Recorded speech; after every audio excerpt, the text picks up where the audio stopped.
تلميح من السفير الفرنسي بالرباط يقرب موعد اعتراف باريس الرسمي بمغربية الصحراء.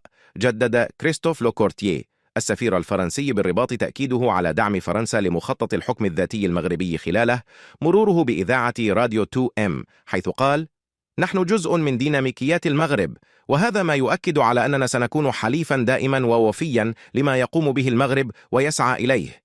وشدد الدبلوماسي الفرنسي على أن حكومة الملك محمد السادس تستحق الإعجاب، ومن هذا المنطلق نقدم هذا الدعم. وأضاف: سندعم الخطوات التالية حتى يمكن توسيع هذا المقترح دوليا.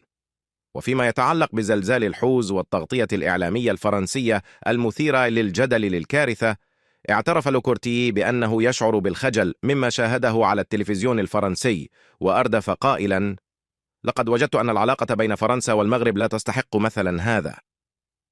وتعتبر قضية الصحراء المغربية والتغطية الفرنسية لزلزال الحوز من بين القضايا التي عكرت صفو العلاقات المغربية عن الفرنسية في الآونة الأخيرة، رغم تأكيد سفير فرنسا لدى الأمم المتحدة نيكولا دي ريفيير في أوائل شهر نوفمبر على دعم فرنسا التاريخي والواضح والمستمر لمقترح الحكم الذاتي المغربي بالصحراء.